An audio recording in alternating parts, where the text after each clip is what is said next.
নমস্কার বন্ধুরা, তোমরা সকলে কেমন আছো? আশা করছি সকলেই খুব ভালো আছো, আর আমিও খুব ভালো আছি। আজকে যে মিনি ব্লগটা তোমাদের সাথে শেয়ার করছি সেটা হলো হোপ গ্লেনারিজের একটা ডিনারের ভিডিও। 24শে জুন আমরা পৌঁছে গিয়েছিলাম দার্জিলিং শৈল শহরে। আর বিকেলবেলা পৌঁছানোর সঙ্গে সঙ্গে কিছুটা সময় রেস্ট নেওয়ার পরে সন্ধেবেলায় আমরা কিন্তু হাজির হলাম হোপ গ্লেনারিজে।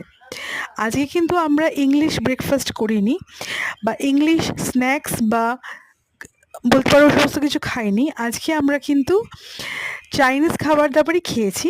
আজকে খেয়েছি আমরা মিক্স চাউমিন, এগ আর চিকেন চাউমিন, সঙ্গে ড্রাই চিলি চিকেন, আর ছিল মোমো। এটা ছিল আমাদের ডিনারের একটা ভিডিও। আর প্রত্যেকটা খাবারই কিন্তু হোপ ডিনারিজে ভীষণই সুন্দর ছিল, সঙ্গে কিন্তু মিউজিক হচ্ছিল, অসাধারণ অ্যাম্বিয়েন্স। তোমরা